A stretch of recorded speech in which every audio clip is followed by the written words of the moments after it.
Bonjour tout le monde, c'est à mon tour de vous remercier d'être présent ce matin pour cette conférence de presse de lancement du rapport annuel d'Amnesty International.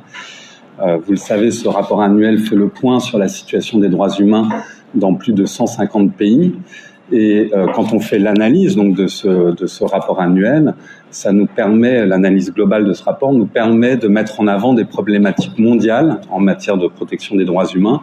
Et ce qui est intéressant, c'est de voir que ces problématiques mondiales se reflètent aussi en Afrique de l'Ouest et du Centre. C'est donc l'objet de mon intervention, comme ça a été dit, de vous présenter ces problématiques mondiales et leur déclinaison dans la région. Donc, quelles sont ces problématiques mondiales ?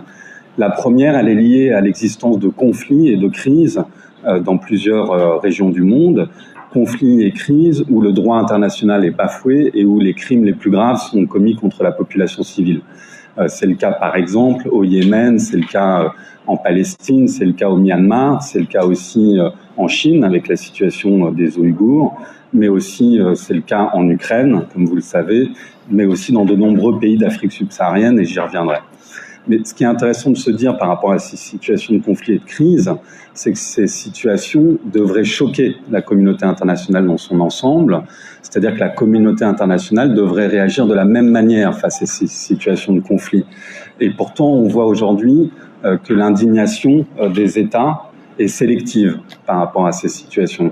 On voit que les droits humains sont devenus un menu à la carte. C'est-à-dire que il y a un double langage, un double standard qui est appliqué par les États face à ces situations. On peut par exemple parler des pays occidentaux qui sont très vocaux sur la situation en Ukraine, comme vous pouvez le voir, mais qui sont en revanche extrêmement silencieux sur d'autres situations, comme par exemple la Palestine, l'Égypte ou le Yémen encore.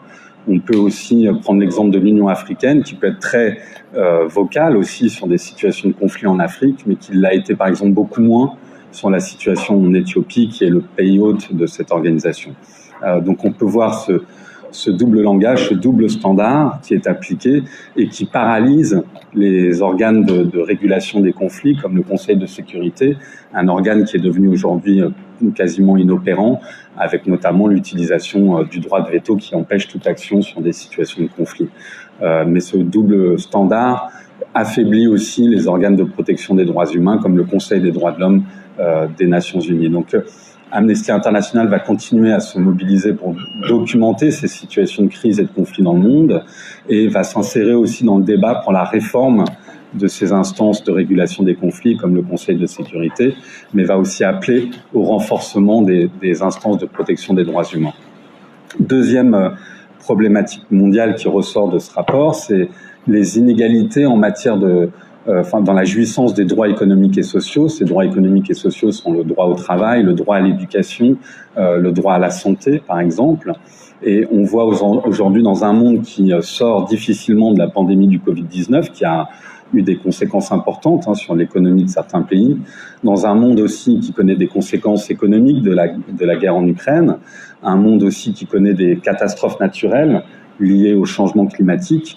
On appelle aux États à ce qu'ils puissent prendre des mesures ambitieuses pour protéger l'égalité des droits et surtout faire en sorte que les droits économiques et sociaux soient protégés pour les personnes les plus démunies. Troisième problématique mondiale en matière de protection des droits humains qui ressort toujours de ce rapport, c'est la question de la protection des droits des femmes. On a vu beaucoup d'avancées l'année dernière s'agissant de cette question, mais aussi des reculs importants. On a pu le voir aux États-Unis, par exemple, avec la question du droit à l'avortement, mais aussi, on ne peut que mentionner ici, évidemment, le courage de ces femmes iraniennes et afghanes qui, chaque jour, luttent pour la protection de leurs droits. Et Amnesty International va continuer de se mobiliser, évidemment, en faveur de la protection des droits des femmes dans le monde entier. Dernière problématique mondiale, c'est celle de la restriction de l'espace civique, c'est-à-dire les attaques répétées contre les libertés fondamentales que sont la liberté d'expression ou encore la liberté de réunion pacifique. On voit des États qui sont beaucoup plus enclins à étouffer la contestation, à réprimer la société civile. Et c'est pourquoi Amnesty International, cette année, a mis en place une campagne globale qui s'appelle « Protégeons les manifs ». C'est ce que vous pouvez voir sur mon t-shirt, campagne globale qui a pour objet justement de protéger cette liberté de réunion pacifique qui est fondamentale. On y reviendra quand on parlera de la situation au Sénégal. Je l'ai dit, ces problématiques mondiales, elles se retrouvent au niveau régional et je vais essayer de les résumer brièvement. S'agissant des situations de conflit et de crise, vous savez évidemment que ces situations de conflit sont très nombreuses dans la région, que ce soit au Sahel, que ce soit autour du lac Tchad, en République centrafricaine ou au Cameroun. Et ce sont des situations de conflit où les crimes les plus graves sont commis contre la population civile, parfois des crimes de guerre, et des crimes qui sont commis par toutes les parties en conflit, que ce soit des groupes armés, mais aussi par des forces armées nationales et leurs alliés. Pour donner vraiment quelques exemples, parce que la liste est trop longue, on peut parler du Mali où l'année dernière, des éléments du groupe de soutien à l'islam et aux musulmans ont tué plus de 130 personnes dans des villages du cercle de Bankas, mais où aussi des forces armées maliennes avec leurs alliés, les forces armées maliennes avec leurs alliés, ont commis de graves exactions, et notamment des exécutions extrajudiciaires dans le village de Moura, et je pense que vous en rappelez.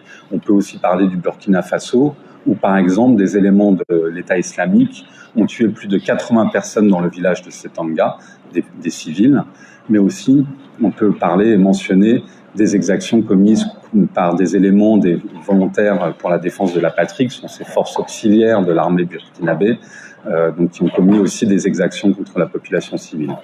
Donc ces crimes sont souvent commis aussi en toute impunité, puisque s'il y a des procédures qui sont parfois ouvertes sur ces exactions, malheureusement elles atteignent rarement le stade du procès, surtout quand il s'agit de procédures intentées contre des éléments des forces armées nationales. Ce qu'il faut aussi dire, et c'est important, c'est que ces situations de conflit, elles génèrent des crises humanitaires très importantes, et c'est là la deuxième problématique sur les droits économiques et sociaux, et des déplacements forcés de population aussi dans la région. Pour vous donner quelques chiffres, plus de 1 700 000 personnes sont déplacées au Burkina Faso, plus de 1 million également au Cameroun, 500 000 en République centrafricaine, des chiffres évidemment énormes, et on peut imaginer que ces personnes, ces populations vivent dans des situations extrêmement difficiles et peinent à jouir de leurs droits les plus fondamentaux, notamment le droit à la santé ou le droit au logement. Les conflits qui pèsent sur les droits économiques et sociaux dans la région, il y a aussi la malgouvernance, il y a aussi la corruption, il y a aussi les conséquences du conflit en Ukraine qui ont, on le sait, amené une inflation galopante des prix de première nécessité. Je crois que vous l'avez tous vécu ici, notamment au Sénégal. Augmentation du prix de l'essence, mais aussi une insécurité alimentaire importante pour des pans entiers de la population. Un chiffre à cet égard, 50% de la population en République centrafricaine se trouve en insécurité alimentaire. Troisième problématique, c'est celle de la protection des droits des femmes, je l'ai dit. Dans la région aussi, il y a eu des avancées importantes en la matière, mais aussi des reculs. On sait qu'il y a des lois encore discriminatoires à l'égard des femmes dans la région, notamment sur la question de l'héritage ou sur la question de l'âge légal au mariage.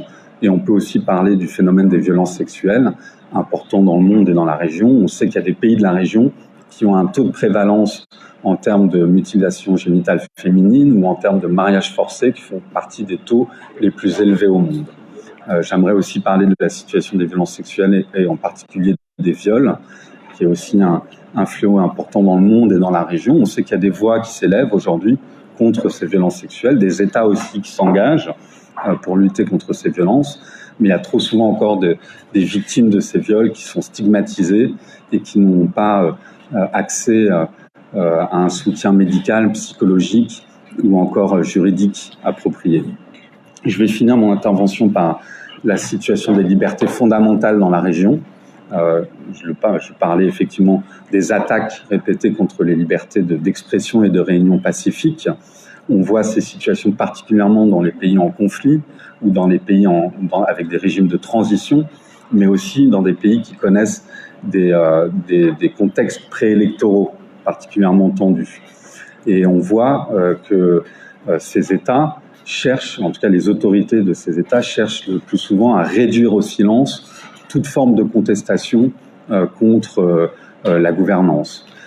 Pour citer quelques exemples, l'année dernière, au Burkina Faso, les autorités ont adopté une loi qui interdit toute activité politique, toute activité en tout cas des partis politiques. C'est aussi le cas en Guinée, où les autorités de la transition ont adopté des mesures pour interdire toute manifestation jusqu'aux prochaines élections. Il y a aussi des États, des autorités qui interdisent de manière régulière des manifestations sous le prétexte fallacieux de la situation sécuritaire ou sanitaire.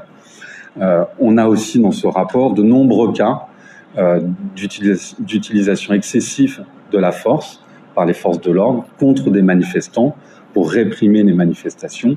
Un exemple aussi, l'année dernière au Tchad, plus de 50 manifestants ont été tués pour le simple fait d'avoir protesté contre les autorités de la transition. Un autre exemple aussi, en Sierra Leone, 27 manifestants ont été tués dans le cadre d'une manifestation contre la vie chère. Je vais finir aussi en disant que beaucoup trop de personnes, beaucoup trop de cas se retrouvent dans ce rapport de journalistes comme vous ou de défenseurs des droits humains ou d'opposants politiques, par exemple, qui se retrouvent détenus arbitrairement pour le simple fait d'avoir exercé leur liberté d'expression. Pour finir, je dirais que donc cette mobilisation de la société civile, elle est de plus en plus réprimée dans le monde, comme je l'ai dit, mais dans la région aussi. Et pourtant, cette mobilisation, elle est essentielle. C'est cette mobilisation qui permet d'avancer et d'obtenir des victoires en matière de protection des droits humains. Par exemple, c'est cette mobilisation qui a permis l'abolition de la peine de mort l'année dernière en République centrafricaine et en Sierra Leone. Cette mobilisation qui a permis aussi l'ouverture du procès du massacre du 28 septembre 2009 en Guinée.